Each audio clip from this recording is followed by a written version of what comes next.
technical difficulties. Do we want to start over? Yeah, let's just start Yeah, over. yeah, start over.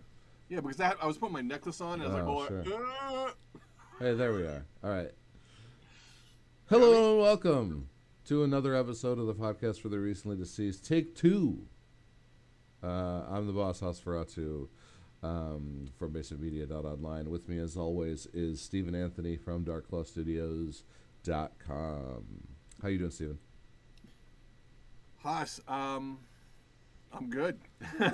I got so much to say about this movie. I got two non-spoilers. I got one spoiler. I'm going to try to save my spoiler comment for spoiler territory. All right. Break it down for the audience. Let them know how we do it here at the podcast for the recently deceased. All right. If you've never tuned into the podcast before, what we're going to do is give you a quick, spoiler-free score and summary of how we felt about the film, and then we're going to let you know that we're entering Spoilerville, so you can decide whether you want to follow along or go see the movie and come on back.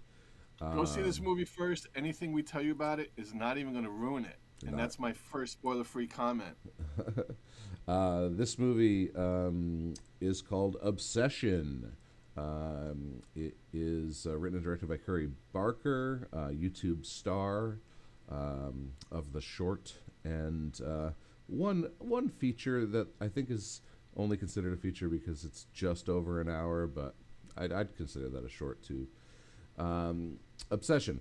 After breaking the mysterious one-wish Willow to win his crush's heart, a hopeless romantic finds himself getting exactly what he asked for, but soon discovers that some desires come at a dark, sinister price. And by hopeless romantic, they mean hopeless virgin. Yeah, fucking incel. Starring Michael Johnston, Indy Navarrete, and Cooper Tomlinson, who I believe is Curry Barker's sidekick. He is Cooper Tomlinson. So, you want to go first, Stephen? So I'm actually writing down my three main points, because I swear if we get through this podcast without me mentioning them, I'm going to lose my mind. Oh, sure. So, spoiler free. Okay, this is what I hear. So, here at the podcast, this movie is the best movie of the year, and it's the beginning of the year, and we're starting off with me being here from jump, and so we're kind of sort of keeping track. And Send Help vaults itself, straight to the lead over pieces of shit like Silent Hill, and okay. And then, you like They Will Kill You, and we're going on, right? And every movie's great. And then the B-Yums tells me that you said that this movie is the movie of the year. And I'm like, this man needs to stop. But then when I watch this movie, I hear it. I'm like, he didn't say this is his favorite movie. He didn't say this is the best movie. This is the first time he said this is the movie of the year.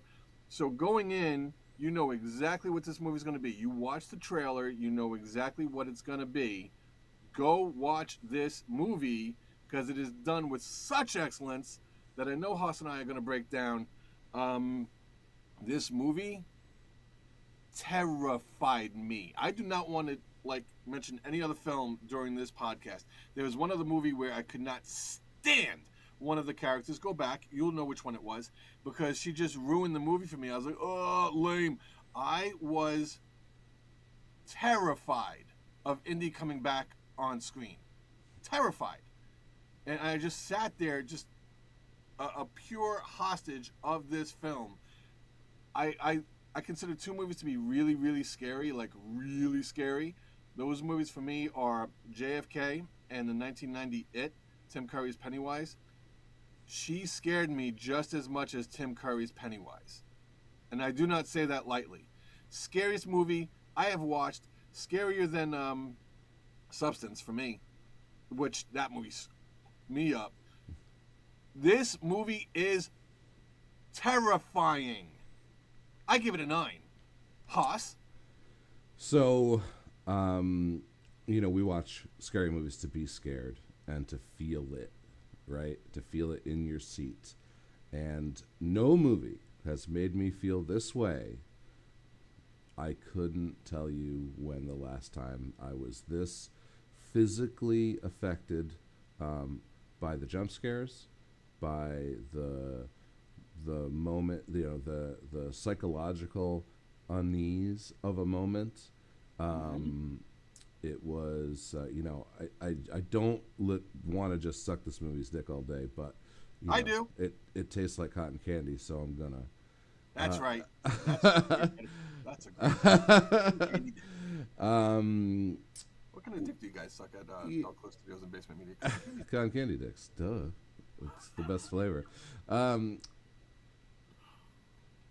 Not knowing Curry Barker's background, just kind of knowing who he was. I mean, I can't wait to see what comes next. I heard he was given the Texas Chainsaw Massacre franchise, which I think is a waste for Curry Barker. I think I'd like to see more original Curry Barker after after Obsession, and then going back, doing a little research and watching the movie that made him internet famous, which is a short film called The Chair, which if you haven't seen, you should also go see. Long story short, because I do want to get into spoiler territory. Get there, damn it! The performances are second to none. Stellar, and all the way around. And I'm talking about all three characters. All four? Oh yeah. I guess there's a fourth character. The shots are beautiful. He has an excellent vision for how to frame a scene so that the people are in the spots that are going to make the dialogue that's coming or the situation that's coming the most unsettling. I mean, the most shots were picturesque, and especially what you have to glean from Michael Johnston's facial expressions, because a lot of it is going to be his subtle reactions and or not so subtle reactions to Indy, because Indy is always going to like chew up the scene. Yeah, because she's just so powerful, and a powerhouse. The way she's written is just she's so legit toward the force, and she's exactly like she rips into it. Yeah, she's big. She's big in every scene. Just the way she's written. I'm not trying to say that as like, sometimes that's used as a neg for like someone's performance, but that is not this case at all. Obsession is a solid. If I gave 0.5s, it would be a 9.5, but I don't give 9.5s. It is a 9 out of 10, and the best movie of the year. We're about to hit June 1st, so we're literally halfway there. I do not think, I should say, I think it's going to be hard to dethrone this one.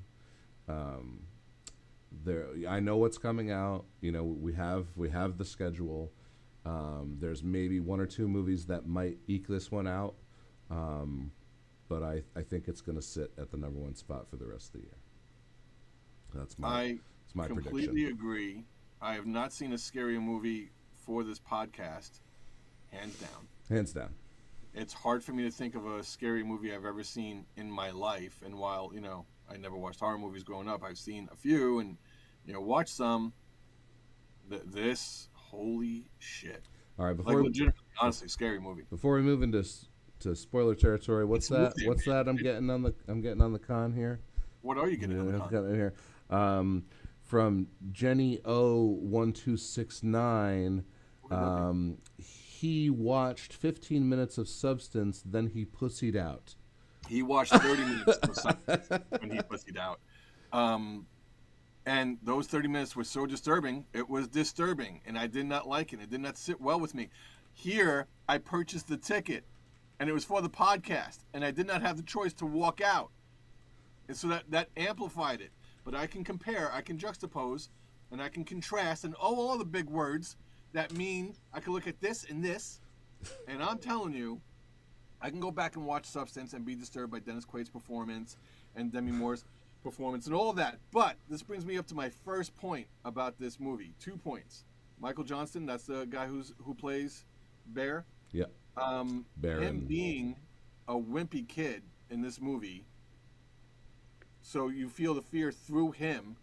That's amplified by who and what he is. Genius writing. Number 2, stellar acting performances all the way around. Number 3, with the exception of Andy Richter, you're not going to recognize anybody, and he's kind of unrecognizable. So it doesn't detract from my next point. This movie was scarier because for me, coming into this, Over Your Dead Body was the number one going into it. I know everybody in Over Your Dead Body. Everybody knows everybody in Over Your Dead Body. So Hokum, fantastic, but we all know Adam Scott Yeah. from so many different places, from The Monkey and Parks and Rec. You're not gonna know anybody here, and with the acting level that newbies brought, you lose nothing from them being new, and you gain. There's no suspension of the fourth wall, or no suspension of disbelief because you don't know who these people are. It almost feels like this could very honestly be real. Jesus Christ, what a scary movie. Yeah. Are we in spoiler territory yet? Yeah, we're in spoiler territory. Real quick, yeah, Michael Johnston and Indy, they're I went over their IMDb's. They're in some TV. One of them's in Riverdale. I don't know if it's Michael or Indy. The other one's got some TV credits. So if you watch tween like CW WB type shows, you probably recognize those two. Cooper, as far as I know, if you know Curry Barker's YouTube channel, he's in every sketch with Curry Barker.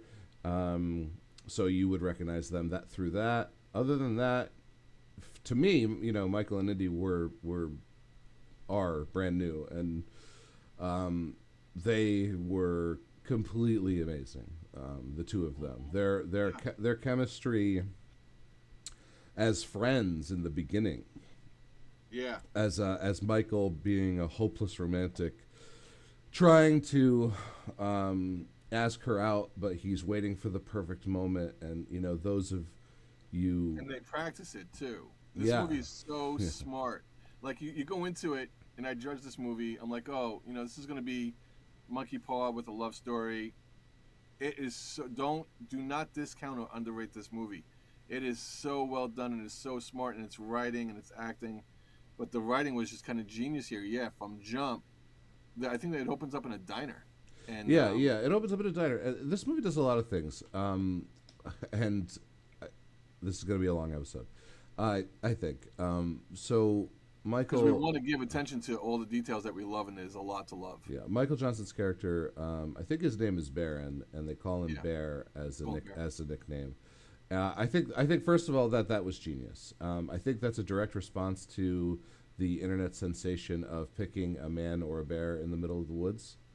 So they're calling Michael Johnston a bear. He's kind of like a wolf in bear's clothing, right? He seems safe because he's like the nice guy friend, but he's more of so let's go deeper into that. We go to the 80s romantic comedies that we all have near and dear love for, but they're all like super rapey, right? Like the protagonist is like, he's super insistent, he uses coercion, he uses gifts or this or that, ultimatums. All these kind of crazy tropes are used in these 80s rom-coms, mostly a lot of John Cusack movies, and they all are really, really rapey. Okay, so Michael Johnston, Bear, he thinks that there's a perfect moment, and the opening scene is the practicing of the asking out, which is this 80s rom-com trope, right?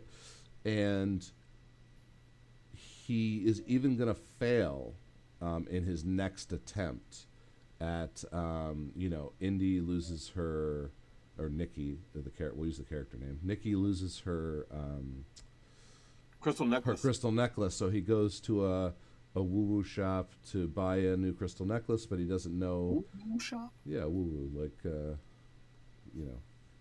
crystals, like a speaker, hippie, metaphysical, right? Metaphysical Zen shop. So he doesn't know the crystals. He doesn't go with his gut and pick a crystal. He buys a one-wish willow, right?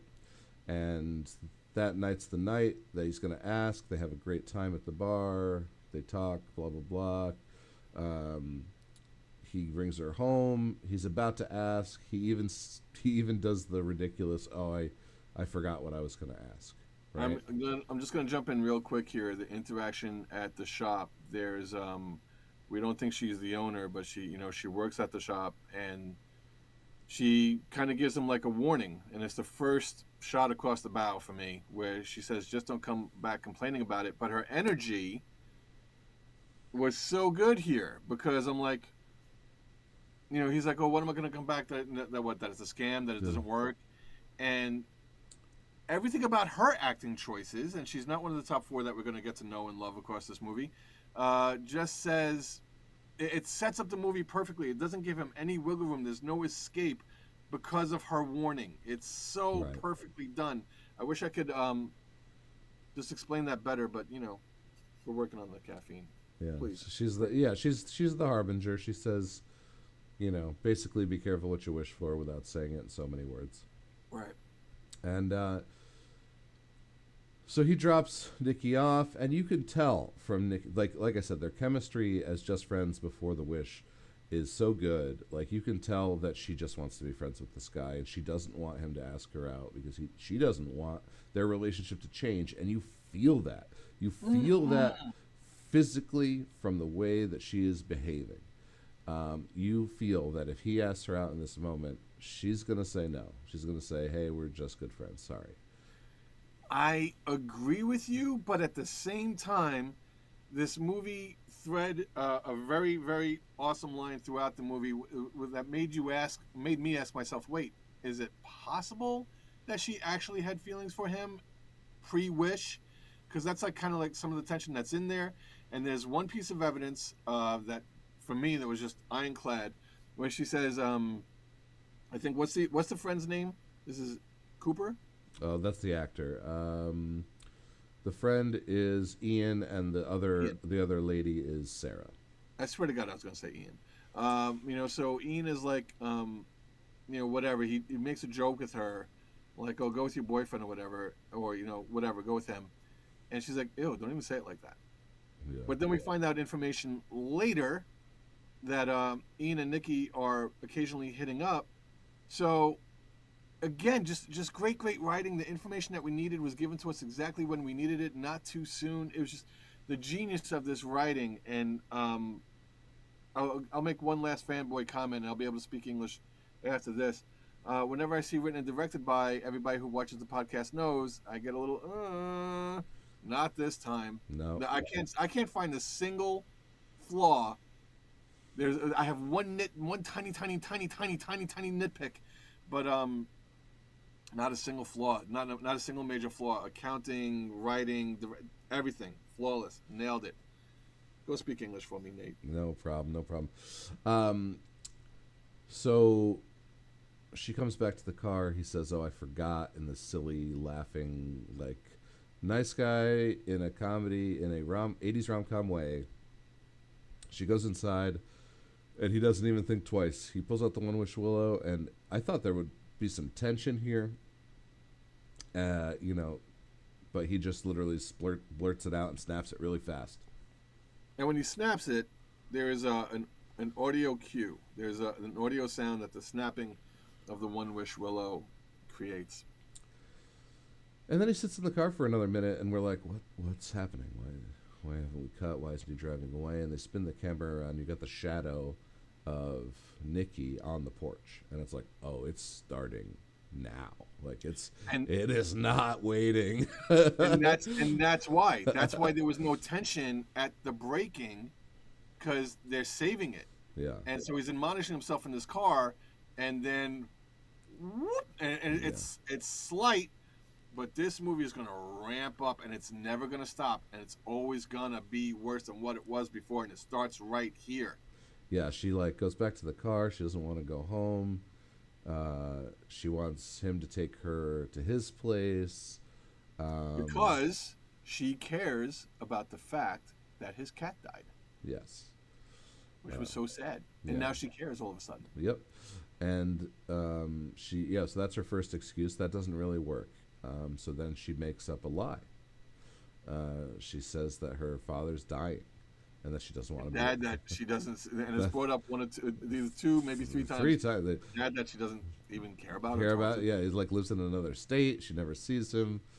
Which was just excellent writing that was just peppered throughout this movie. And then, of course, Bear uses that as his rationale, right? He knows that it's not true. He feels that it's also not true, but he keeps using it as his excuse to do this rapey shit. And this is where they show don't tell. It's deeper than show don't tell. You feel don't show don't tell. Yeah, He's a guy making an excuse. Maybe this one wish Willow thing is real. Maybe it's not. He doesn't give a shit. yeah, He just wants her love for him to be real. He's gonna rationalize and justify any horse shit yeah. that she does, and the horse shit is gonna get way worse, and it's coming. But he's gonna justify it as it comes because he wants it so bad. And they didn't beat us over the head by saying that. This movie's so good. Yeah. So he does bring her home, and from that point on, she barely leaves his apartment or his house. Oh yeah, this okay, yeah. Yeah, like, She's obsessed. she's obsessed, like And it's obsessed, his grandmother's beyond house that he inherited. that he inherited. Yeah, and And it's she's like, oh, I love it. the wish was, I wish Nikki loved me more than anyone in the world. So obviously we go beyond real love and go right into the crazy world of obsession and oh my god, it's so. There is one montage that's just about here, like right. So she moves in on the first date. Regular people don't do that at all. Yeah. Uh, so where they do have a nice montage, and I hope it's not going to be a half hour long. I hope it's not going to be, oh lovey lovey lovey. They give us one love scene where they make pancakes or French toast or some shit. Yeah. And it's all the stuff he ever dreamed about with the woman he always dreamed about doing it with. And that lasts about, I don't know, it was perfectly timed. 90 seconds. 90 seconds. Yeah, it was like we get to see them at home, we see them at work, we see them, in a couple different situations where they're together, happy. But it's only like a day or two that's gone by, I'm not or sure even if a we week. see them at work because the first time they go to work, when Ian immediately notices the difference. Right. They go to work and she's standing there by the cashier, just bam, Staring at locked them, yeah. in. A customer's talking to her. Her manager's talking to her. Locked in. Yeah. So one thing I'll mention here, you already brought up about Ian and Nikki hooking up and Bear not knowing about it.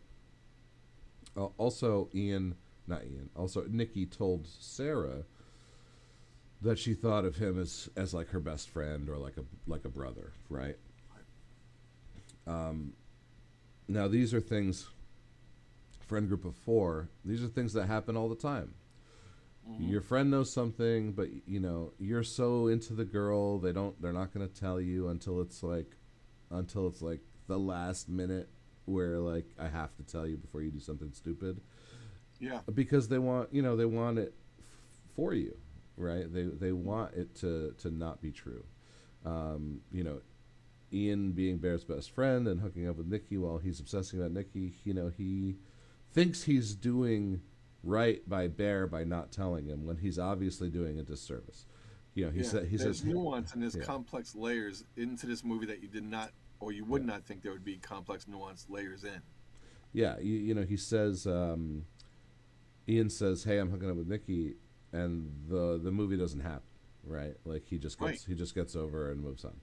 Well, I don't know if the movie doesn't happen. I think he's still gonna pine for her, especially when Ian says, "There's no romantic feelings. It's literally just transactional. Yeah. It's just we're just gonna hit it and quit it, and we're gonna hit it and quit it more than once. We're helping each other out."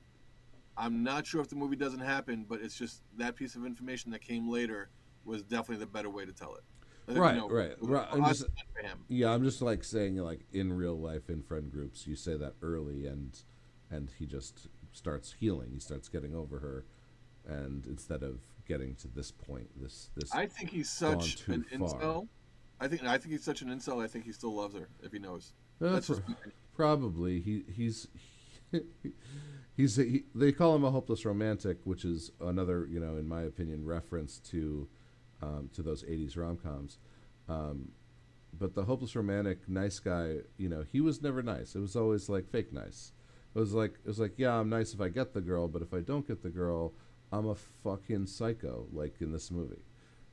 And that's the, and that's kind of one of the great nuances of the writing of this movie, is that, yeah, okay, she goes crazy and kills a bunch of people, but he's the villain. Um, He's the villain, and he's the villain at the end. I know we're in, like, non-spoiler, whatever. no, we're spoiler. Go for it. No, no, because he is the villain at the very, very end of the movie. The ending, and I'm gonna wait because this movie is worth it. This movie ends tragically, and at the tragic end of this movie, he's the fucking villain. He's the villain. The second he realizes the wish is real, he could, that first night he could justify. As soon as things got weird and he realized that the wish was real, and he continues with the facade, he becomes the villain. Every time they're intimate after that, or even before that, but he didn't know before that. Every time they're intimate after that, it is rape. It is against her will. There's no consent. Wow. This is a fucked up movie. This is a fucked up concept. Wow. This holy Hoss, I didn't even think about that. Wishes. He's definitely, I'm gonna say he's a victim and a villain at the same time, but he's definitely a villain. Just to finish the first point, after he calls the customer service number, and the guy does give him a way out. Hey, listen, man, she's obsessed over you. Take yourself out. You die, or she'll go back to normal. Yeah, you die, or she dies. Because at this point, there's going to be physical damage that takes place. The creep is going to come in, and she alters his home. Yes. Oh yeah. The creepiness starts. Like, so he's going to go to work without her. Yeah, he goes to work without her. It's great. The door is duct taped shut. Duct tape.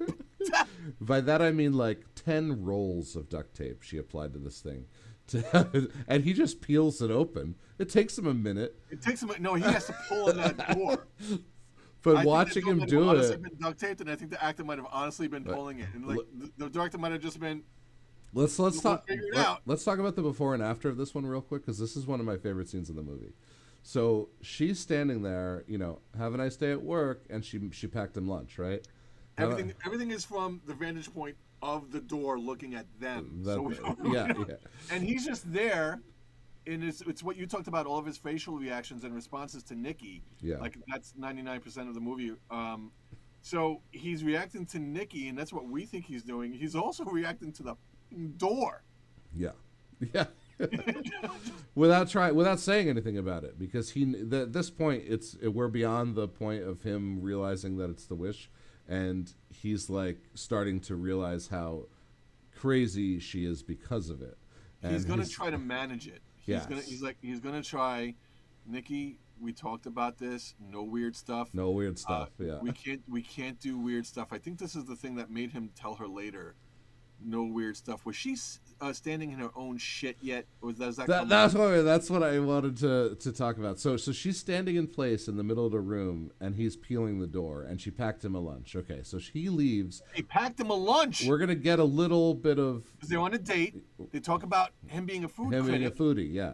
He says one tiny fucking thing wrong. Yeah. And this is Indy's performance where you see it, and it's real. And we had assholes in the theater who do not know how to respond to horror, and they physically were unable to process what they were seeing, and so they laughed instead.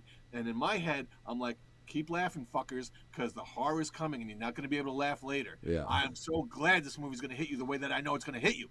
And food critic, he says something the wrong way. She stands up, and she does her first, "You don't love me?" And it's so... not cringe. It's so uncomfortable. It's bad. So yeah, there's that social element. He's trying to manage that and get her back. No, I love you. And I'm pretty sure before he leaves for work, before the door, he wakes up in the middle of the night, and she is just standing there. Yeah.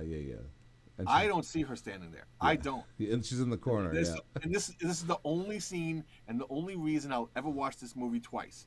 I will never watch this movie again. She steps into the spotlight, right? So he could see her, and then she does her first rewind, which I would love to know as a movie maker, as a content creator, because it was not just rewind and put it. No, it's something about her walking backwards into that spot and then resume, and it happens 2-3 times. You and I, some point, Haas, you're the boss. You figure it out. We got to talk about. I'm like, is that the original Nikki coming through when she's walking backwards? There is a definite scene later on when it is Nikki coming through, and that's when I should have figured out what you just said. He's raping her every single time, and that moment they're just back. But we'll talk about. I'm all over the place. This movie was so good. All right. But yeah, that's the stuff that before the door, the creepy shit that happened. So he leaves for work, and it goes back to Nikki standing there in the middle of the room, and she pisses her pants.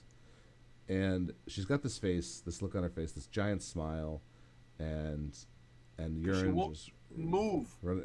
Well, we don't know that at first, right? So in my mind, I'm like, okay, so like she is.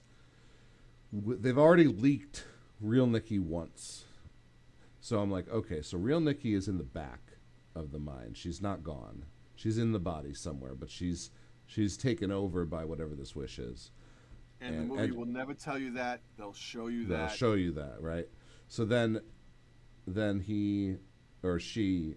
So we've seen her leak through once, and in this scene where she's frozen with that smile but pissing herself, it's like that's my thought is like, wow, that's like Nikki coming through is like her fear, the fear and terror that she must be experiencing stuck in the back of her own body or the back of her own brain. That's that urination. That's that fear. That's what I thought at that moment. So then we get him. I thought she was just standing there because she was like unwilling to move from the door, and so she involuntarily, the body has to do what the body has to do. Well, that's the truth. So that was my interpretation of that scene. But then we go to work. This is where we get a scene with him and Sarah to see how. So he goes to work. I don't know what is it, her day off or some shit, but she's not at work. He is. Right. And yeah, this conversation with Sarah. So the first time they went to work together, we had an Ian Bear conversation. So this time we're getting more of Sarah and Bear insight into their friendship, and also like the shop owner is going to deliver, who's played by Andy Richter. Is going to bring some college decision letters to Sarah, which is negative. So yeah, so she's the shop owner's daughter, and she keeps getting rejection letters. And a thing they showed and didn't tell: if it's a thin letter, you didn't get in. Yeah. If it's a thick letter, it's because you need to fill out forms. You got in. So they have a conversation about her future and their past, and then she jokes about Nikki packing him a lunch, and there's a note for my little foodie. Something like that. For my food critic. And he starts eating, and she's like, that smells weird. And then he looks at it, and then he flips the note over, and it says, cat? ? Like she wants to know what his opinion is of the cat. So I know Sarah, I think Sarah actually said it. I think Sarah's the one with the note. I think she's like picking up the food container while he has the sandwich in his hand. Right. And so she's like, oh, for my little food critic. And she's, we don't know yet, or it's not told to us yet blatantly, that Sarah had a crush on him. And that's another part of the genius of this movie. Because if Sarah tells Bear that she has a crush on him, does he say, okay, I'll take, and she's a hot girl. Yeah. So, but he's not the one he's obsessed with, and so if Nikki's a 9, Sarah's an 8, I'm going to be a dick. I'm going to be that guy. I'm just going to say it.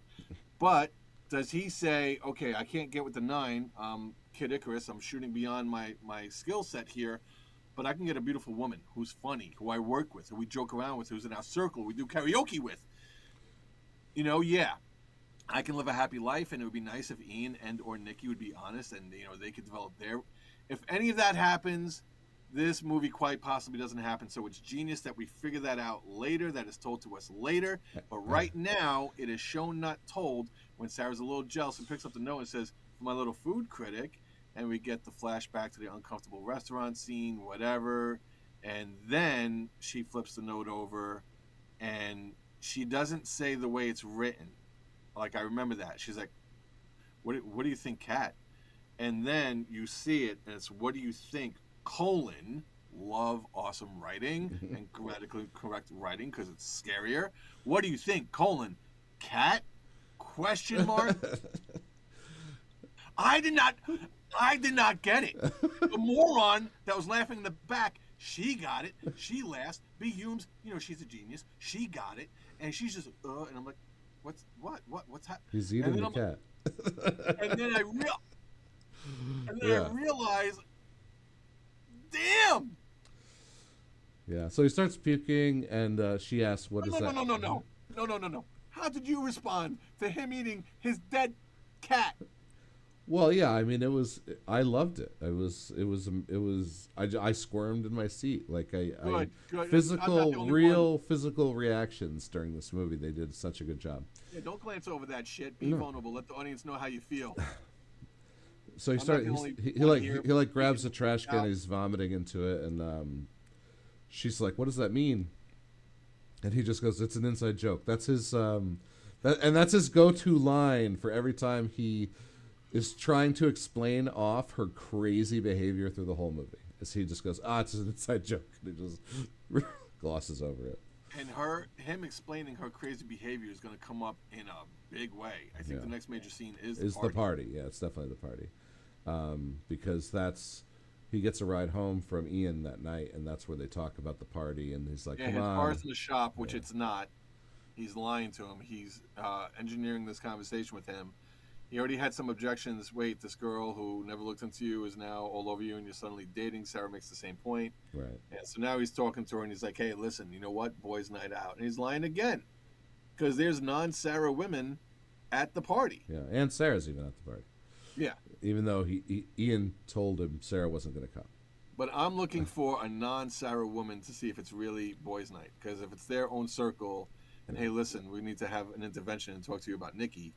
That would have been one thing. But no, it's just a straight-up party, and he just bold-faced lied.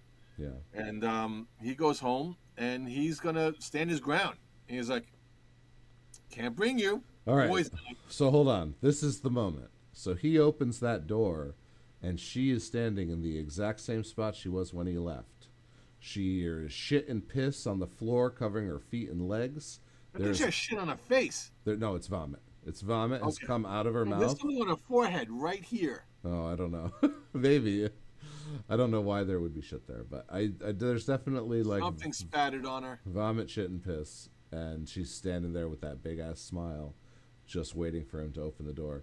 So he says stuff about, hey, we talked about this, no weird behavior. You got to go in the bathroom. You got to shower. She's all like, this you don't like it, I'll clean it up. You don't like it, I'll clean it up.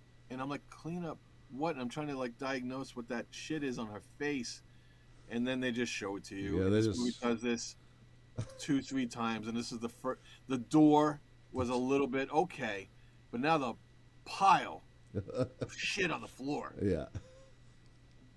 And it's not cheap, and it's not a fart joke. It's not a crap joke. It's frightening. There is nothing funny about this scene. No. No. No, so you think, you read the script and, and the camera pans down and there's shit on the floor. And it would be so easy to look at that as an executive producer or a movie executive, and just like, shit on the floor, really? Yeah. The director's going to have to defend it and say, no, really, I'm going to make it awesome. And he did. Yeah, it was awesome. It was a scam. So we get so she cleans up. She pitches such a fit about the party that he's like, fine, you can come. And then this happens. How many high school, college parties have you gone to where it was like the guy was like, no, I won't bring my stupid girlfriend, and then he shows up with his girlfriend anyway. It was just such a moment. Like a lot of this movie, as fantastical as the movie is, like so much of their friendships and the situations arising from their friendships are just so grounded in reality. It could be a documentary. Yeah. It really could. So they're playing some sort of Truth or Dare. Oh, it's Jenga. Jenga Truth or Dare. Jenga Truth or Dare. Giant, oversized Jenga Truth or Dare. Yep. And or spin the bottle. I guess it was like giant Jenga spin. Like you Yeah, you remove the Jenga block, but then you got to read it and you got to do what it says. yeah. So they're not sitting next to each other, and then there's some super awkward conversation where we get that crazy laugh from Nikki that she's so good at. Um, and then I just like you said it. I remembered it, and the agita came yeah, right back, yeah, right in the deepest. that laugh, yeah. Um, so as But soon before that as laugh comes out, there's a guy who's kind of a player, and he's like, he reads his Jenga block, and he's like, sit down next to the person that you want to sit down next to. And so I think at first, Bear is next to Nikki, and so they swap places. right, that's what plays Now which he's next to Nikki, and now Bear is Bear is next next to to Sarah, Sarah. Yeah, to Sarah's right. which is going to dominate this scene. And this is the scene, and this is when it really kicked in. This is when my fear of Nikki kicked in.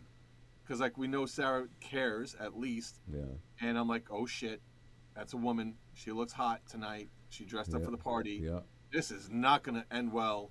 Well, and Nikki has information we don't have. Nikki knows that Sarah has a crush on Bear. Bear doesn't. I'm glad that you were able to bring your forensic accounting of the movie like you are. Me, I'm in the emotional center of the brain. I'm completely freaked out. Continue with your analysis. For most of the, and I should have said this up front, for most of this podcast is going to be Haas describing what happened and me retroactively shitting my pants. So, here we go.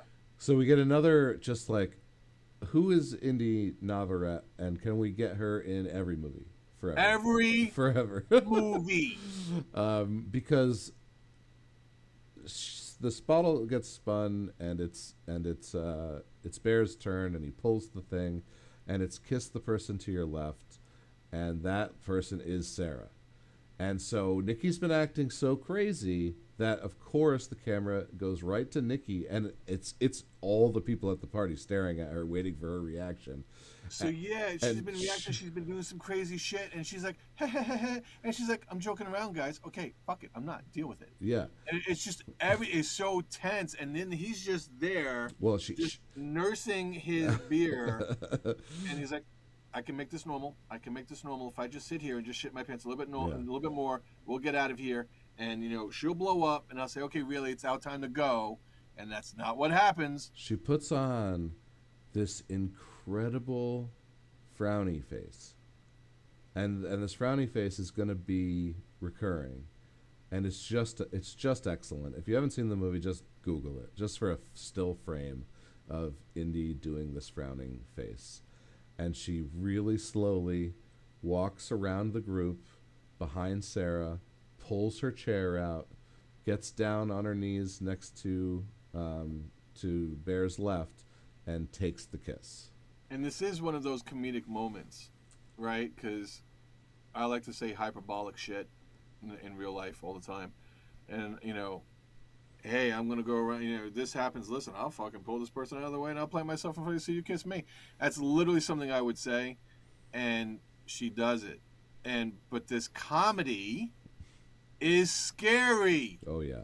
Yeah, I don't think I was laughing during this scene. This was very, like, I was expecting her to attack Sarah. But, of course, they go with a much slower burn. I was expecting something bigger than what happened, but it's slow burn. But at the same time, the tension is getting cranked. Cranked. Well, especially in this scene because he did it so slowly. Like everything moves so slow in this scene, and is just, and the only way the silence can be broken is if the jerk character who is just a bit player, not any of the named characters, says shots Right. like it's the only way to break the tension. Somebody needs to break the tension. Somebody needs to do something. And when he says shots, he wants to say, let's get this crazy bitch out of here, but he says shots instead. Yeah, let's all get the fuck out of here, or let's all get out of here. Yeah, what? She doesn't have to leave. We can leave. We'll just go to the other area, the kitchen or whatever. We'll go to a different room in the house and do some shots. We'll go to a different neighborhood. We'll go to a different state. So, so they go home, and It's just more insanity at home, more blips of Nikki coming through. This will be the scene where he sits in the car, and I think he calls the 800 number on the back for the first time. Yeah.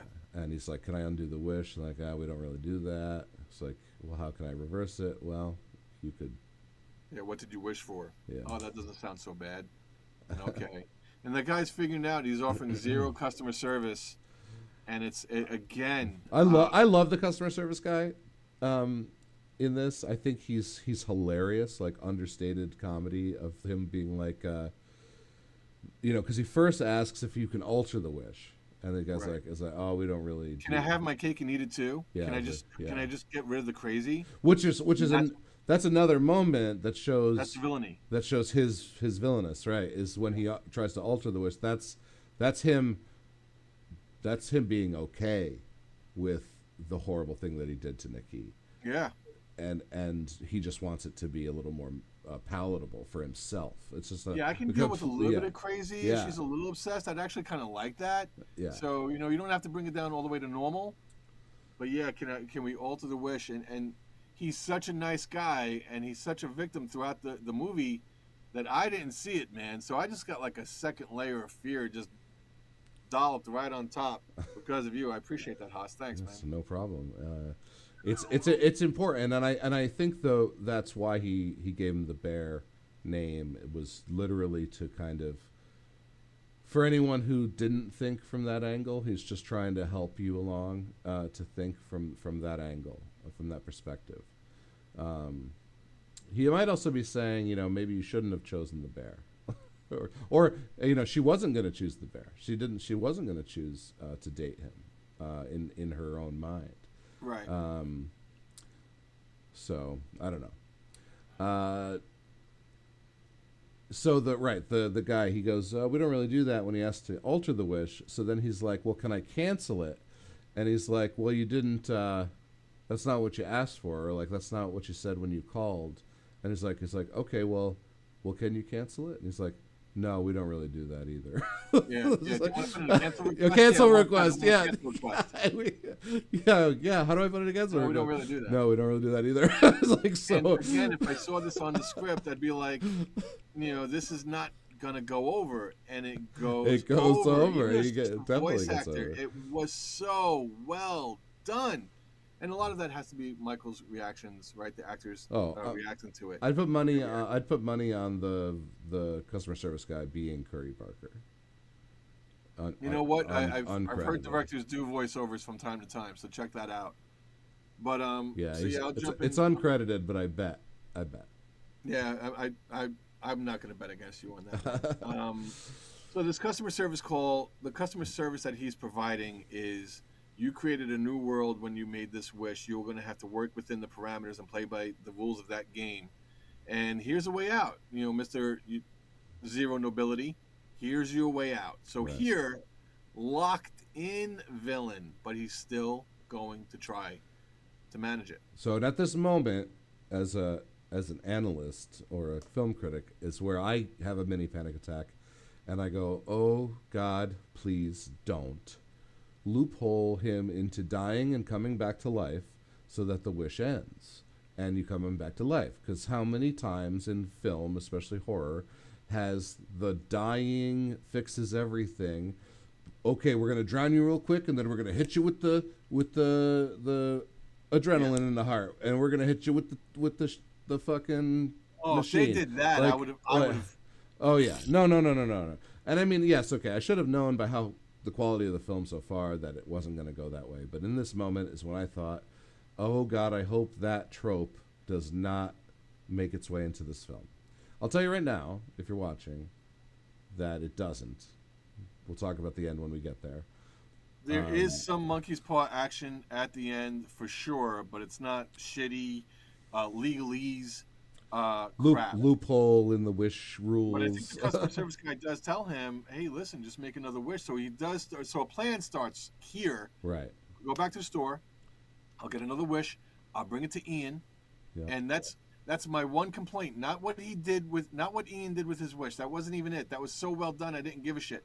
when he starts to tell the truth to Ian, he's freaking the fuck out. He's covered Yeah. in blood. I know Yeah. I'm skipping ahead. You can fix the timeline in a second. Yep. He goes there and he's explaining to him, and he's like, "Oh, I don't believe you." He gives that "I don't believe you" response. He doesn't do it for too long. He doesn't torture us with it, but it goes on for an additional 5 seconds. I wish just once, and here's my nitpick, my only nitpick of this movie. When somebody comes up to you, and if I go up to you and I say, Haas, listen, man, you know, like that podcast we do, I'm telling you right now, this shit is real. A demon just came out of the toilet and was attacking my asshole. I know I sound crazy. I want just one person to say, okay, well, show me on your buttocks where the demon hurt you. I want somebody to believe me, and I understand that's not real life, so it's more realistic this way. I just wish the line wasn't there. That being said, I love what Ian did with it, but a plan is starting. I'm going to get Ian to fix this. Whoa, whoa, whoa, whoa, whoa. We got to be really, really careful about exactly how you wish it, which makes exactly what happens even worse because the fucking dummy doesn't think at all. Yeah. All right. So, yeah, we're going to take just a quick step back. He's in bed with Nikki. It's after the party. So we're still in the same day. It's 2:00 in the morning, and he gets a text from Sarah. I need to meet you. This scene is so important, too. I need to meet you in the park right away. He's like, I can't. Can you just text me? She's like, no, we got to talk. So he sneaks out, and before he sneaks out, he's getting up to sneak out. She wakes up. Where you going? He's scared shitless of his girlfriend. I'm just getting a cup of water, and she's like, no, no, no, no. This is Nikki. She's asleep, is what she says. I need you to kill me. Yes, kill me. Please kill me. And the most sweetest, vulnerable, authentic way. Yeah. Please kill me. So all the fear, right, that we don't realize Nikki back here is going through is right up front. Yeah. And we have no choice. We have to experience it. We have to feel it. We also get another level of how horrible this guy is, a bear. Whether, he didn't know what was going to happen. Yes, I understand. He made the wish, and no one believes that wishes are going to come true, or that one wish wills are real. Yes, I understand. It was all a mistake made by Bear at the beginning. But once he realized the mistake was real, he had, an obligation to fix the problem. Instead, he took advantage. Is he a villain for? I'm going to ask. Let's go a little deeper because this movie warrants it. Is he a villain for not killing her? He's a villain for not killing her. He's a villain for not killing himself. He's a villain for not being really intelligent at all. In that moment when she asks him to. Yeah, in that moment she asks him to. If he's got a plan, if he had the plan to make the other wish at that moment, because he didn't try it with Sarah, so it goes another day before he comes up with the wish plan. And the cat, we should mention, it's just a quick little detail, and we would have been too nitpicky if we covered it. But the cat died because it got into Grandma's bottle of oxycodone. Of expired and old that got oxycodone, that got the cat sandwich, which was will just affect me to the day I die. Thank you so much. The image of the meat was great too, but oxycodone is on the bottle. Yep. When he goes to the internet to see if One Wish Willow is real, and he goes on Threadit, and he goes to do a search engine, and he goes on the Probe search engine page. So I like how I love the the fake versions of real stuff that they did, but oxycodone they chose to make real. So just awesome. Yep. So he meets Sarah at the park, gets in her car, and she has a letter, the last letter of the last college that she has not been rejected from yet. This letter will be so tragic. Yeah. And here's where I am feeling, for sure, I am thinking, Bear, you not stupid bastard, you risky bastard. See, she's you. She's gonna kick you right in the fucking dick. Go ahead.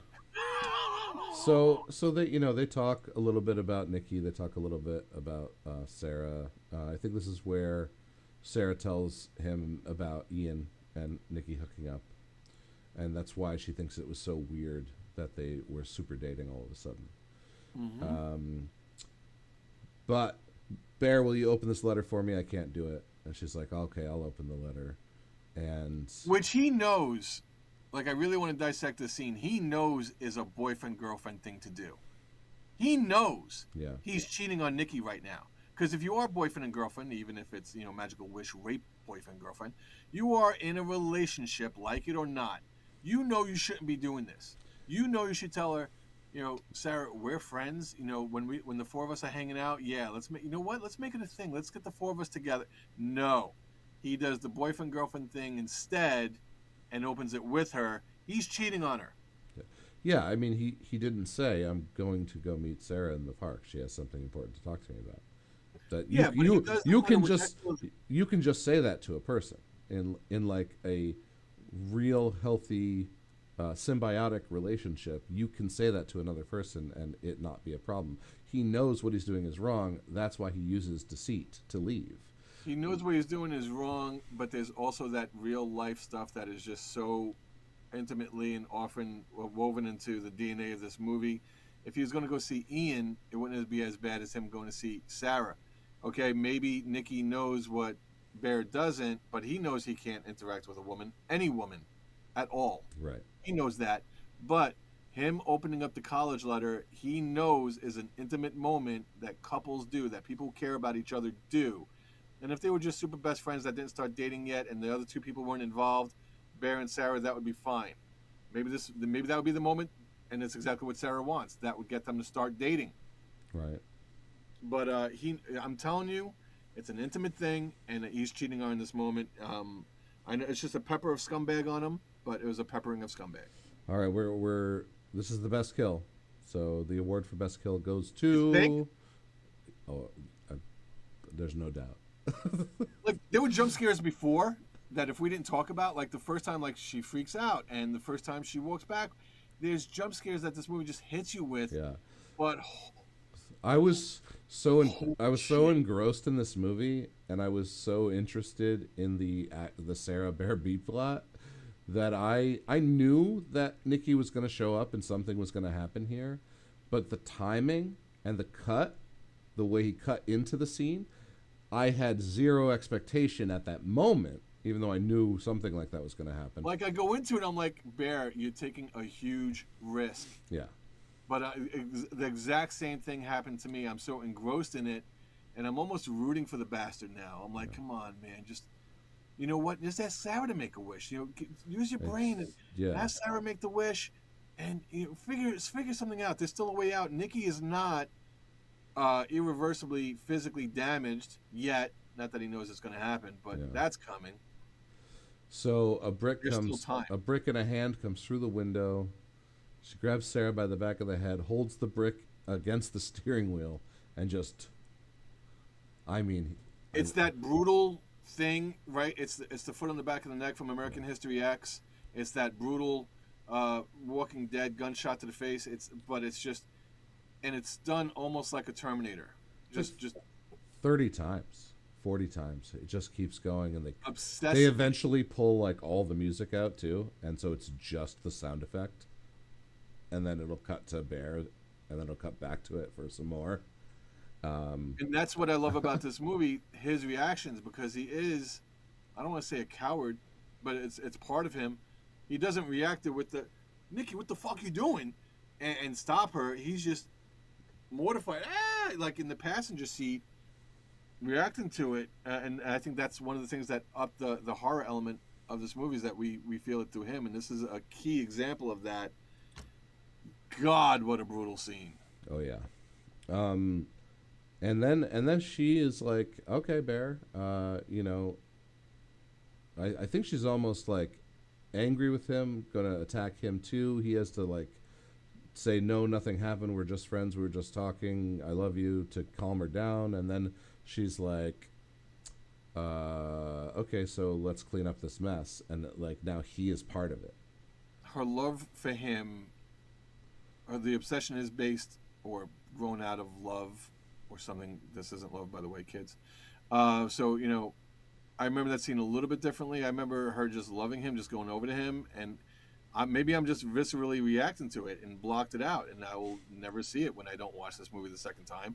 So I'll take your word for it. But yeah, so you're going to have to help me with the body. With the body, yeah. Excellent word choice here. Not clean up the body, not get rid of the body. You're going to have to help me with the body, which is something people would say. Right, which he pockets the letter, and then we go... So he pockets the letter, right? He pockets the letter. Heartbreaking. Yeah. Like, seriously, heartbreaking. Yeah, we move on a little bit, and he breaks away from the disposal of the body, and she says, "Don't worry about it. I'll take care of it." I'll take care of it. And this is where he has blood all over his shirt. Yeah. I think this is when he goes to the store and gets the wish and goes to Ian. Well, this is where he calls. I think he calls customer service the second time, first, and they tell him, "Why don't you just use another wish?" So then he runs to does that happen? Yeah, and then he runs to the metaphysical store, and it's a guy instead of a woman, and then he doesn't know the guy, and the guy is fucking with him. You can't come in here with that energy. Yeah, and he's like, "Where are the One Wish Willows? They were right here." He's like, "Oh, we sold out of all those." He's fucking with him. He's freaking out, and he's like, "Nah, man, they're right over here." And then he just grabs them all. He buys them all, which he bought 3. And you only get one wish, so right. when he goes to break it open, it will not break open. It won't break for him. Yeah, and you can feel it. I don't know if did they get tungsten or some shit to make that One Wish Willow one set. Like, it did not, and it felt real. Yeah, it was not somebody. It was not an actor. Not bending something. So that thing did not bend.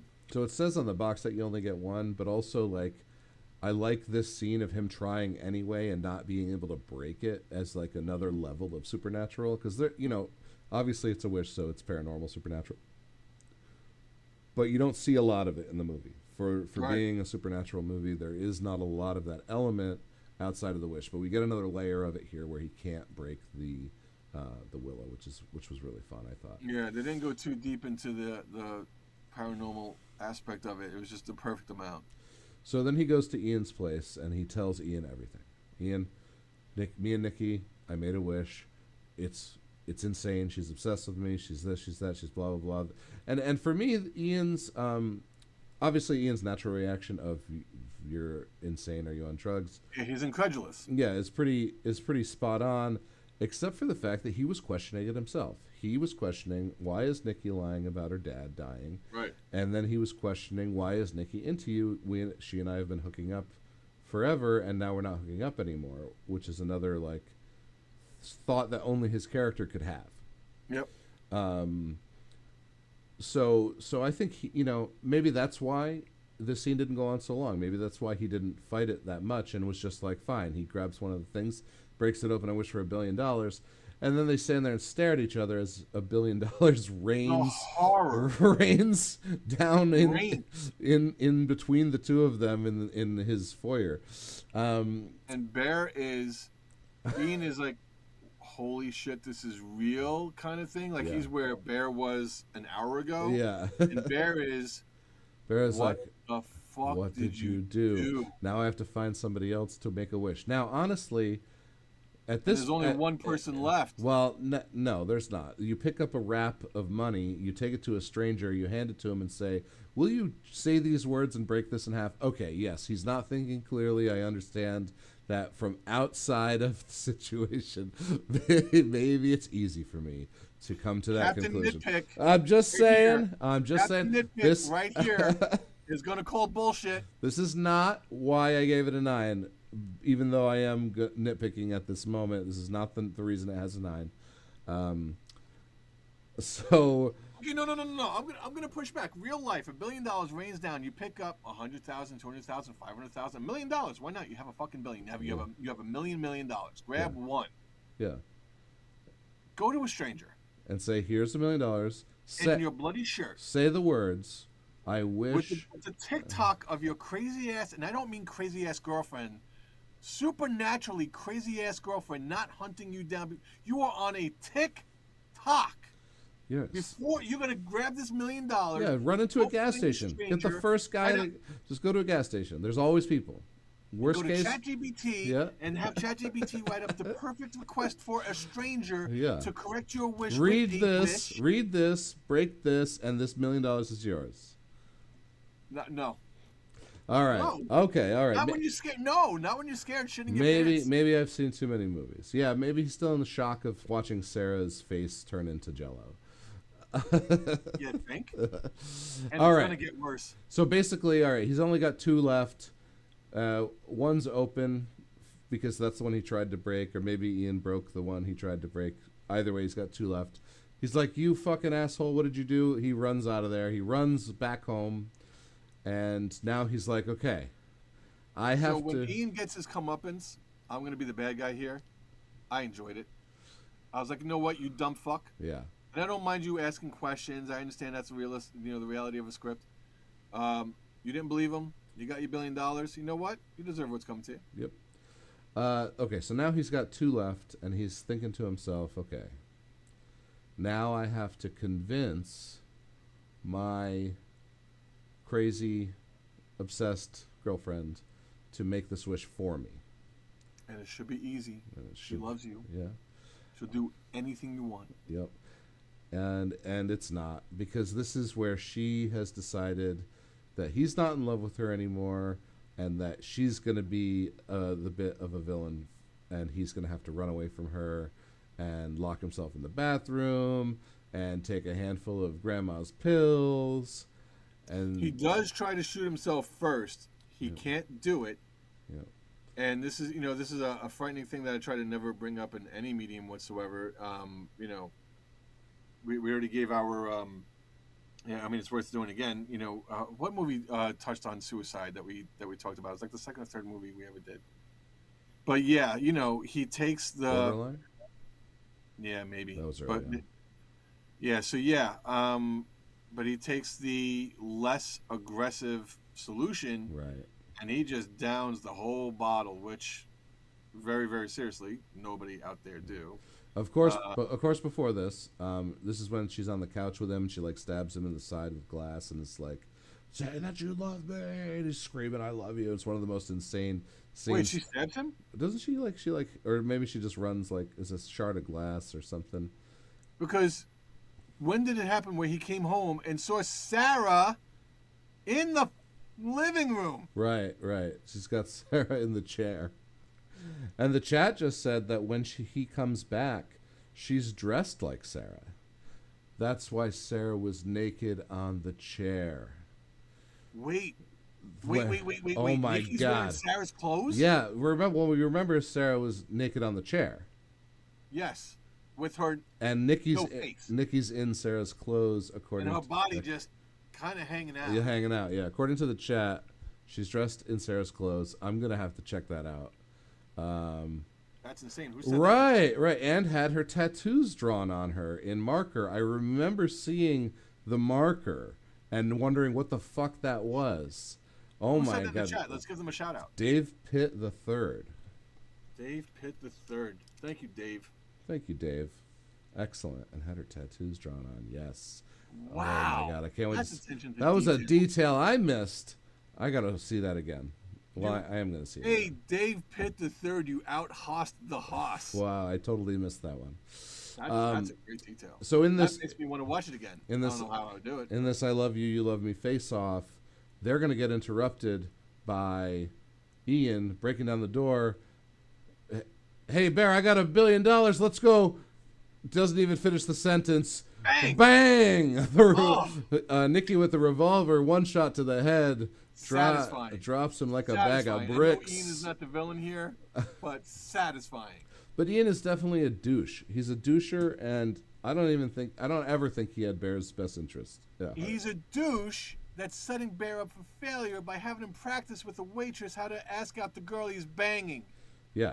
He ain't fucking innocent. He's not your friend. Your friend says, "Dude, I'm banging that chick. Like, you gotta move on." So, yeah. Like, dude, I banged her.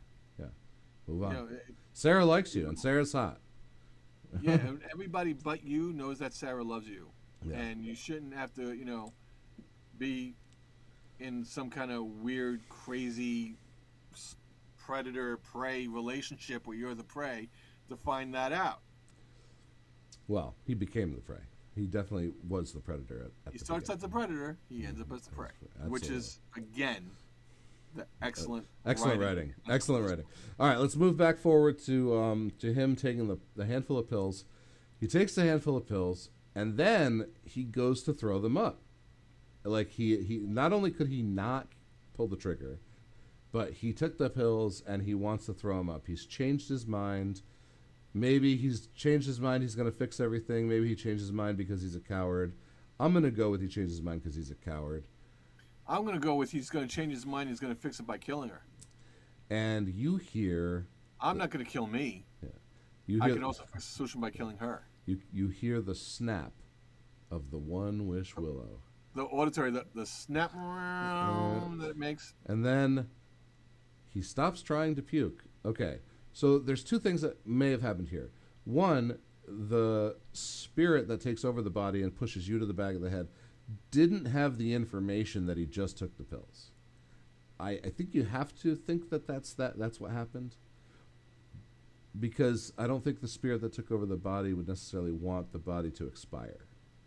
So I think if the body would, or the new spirit would have continued throwing up the pills. I think the new, I'm not sure if I would use the word spirit. I think the new reality is aware. The new host, if it's a host, is aware of what happened. It knows what you know, except like when you're in deep sleep. So yeah, either way. So it's tough here, and it's unfortunately a strange bit of writing that he was backed into. He backed himself into a corner here, because if whatever took over Nikki knows 100% of what Nikki knows, and whatever took over Bear knows 100% of what Bear knows, I feel like the new entity would have thrown up those pills. I feel like it's there. The new reality of the wish is in place, and it's gonna boom boom. Okay, what I was doing doesn't matter. Boom. Right. Well, yeah. His obsession, right? Because he immediately became obsessed. We assume that Nikki made the exact same wish that he made. It's something very similar. His obsession with her took over his whole focus and just I wish Baron loved me as much as I love him. Yeah, something like Probably that. what she said. Right. So then he comes out and they have a moment of blissful One Wish Willow togetherness, where they love each other the same insane amount before Bear starts going into the reaction of overdosing on OxyContin, and then he dies, and then Nikki takes the gun, and Nikki's about to kill herself until the real Nikki flashes in. Right. And all of her friends are dead, and she's holding a gun. So all these movies that either very, very rarely ended too soon, but more oftenly did not end at the perfect moment, this movie ends at the perfect moment. She's there. She's back. Her face is fucked from God knows what. Smashing her own face in with a brick. Is that what she did? Yeah, she hit it a few times. Yeah, she did. Because it was another Nikki flash. Nikki flashed in, hit herself with a brick, and then she flashed back to the Willow version. As an attempt to kill. Wow. Yeah. Damn, this movie's brutal. This movie's fucking brutal. Movie's fucking excellent. All right. So we're at the end. Why did I give it a 9? And the 9 is the ending. Yeah, it was great. The payoff was good. And honestly, I can't even say what I wanted. I just feel like I wanted either something a little different or a little bigger. You know, maybe I wanted everyone to die. Maybe I wanted her to kill him for some catharsis. I don't know. I don't know what would have been better. I just remember thinking that last 5 minutes was super brutal and awesome. But once it was over, my first thought was, man, I just wish, with the One Wish Willow, that I'm wishing for the end of this movie to have just been a little different, so I could have given it a 10. But you can't say in what way. I can't even say in what way. I would like to calmly, in a very composed fashion, ask you, just what the actual fuck are you talking about? Yeah. Because I think if Nikki killed him, I think is what I wanted. I think I Because wanted Nikki to when come this back. movie ends and she's alive and everything just comes crashing down, his villainy, her victimhood, no way to reverse it, the absolute horror of that. That is the pinnacle ending that I can't think of anything scarier. Well, what if Nikki flashed through in enough of a moment to wish the undoing of the wish, and then Weak sauce. and then she just blows Bear's brains out. Weak sauce. But then, I'm no, you don't like it. I bet you, because he listened to his friends, and he did not get sycophants, and he surrounded himself with good people. I'm sure at some point when they're doctoring the script and they're proofreading, editing, looking it over, ironing out every single awesome detail in the perfect forged way, I'm going to guess that came up, Yeah, and they decided against it. yeah, probably. That's why it's hard for me to say what I would have wanted. Because it would have made it 1980s slasher movie, dopey, fix a wish with a wish kind of thing. And he did try that, but the But it reality didn't. of the Yeah, situation and the world that was created by the first wish infringed upon it, impeded it, and ultimately made it impossible to carry that plan out through to fruition. This is the absolute perfect way to do it and to execute this movie, in my humble opinion. all right. Well, then why did you give it a 9? Because if that ending is perfect, that movie is perfect. Again, the dopey questions. First of all, I'm not sure if a movie can be a 10. I don't know if a 10 exists. Is The Shawshank Redemption a 10? The thing is, Godfather a 10? the thing is is, Gone with the Wind 10? the thing Is is, Karate Kid 10? the thing is is Rocky a 10? the thing is a 10.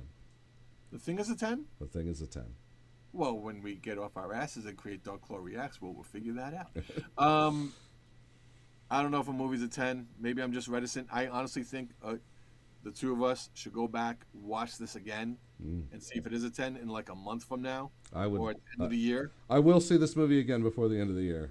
Oh, I know you will. You watched him 5 times. Him was great. This movie was honestly the scariest movie I've ever seen. I was petrified of Nikki coming back. Every single moment she was gone. Yeah. It was just every single moment. Every single time she was off screen, where's Nikki and what is she doing? Where's Nikki? What is she doing? And I wish I could eloquently state the excellence of this movie to just relay that and carry across. You're going to be scared of the villain or the antagonist when they're on screen.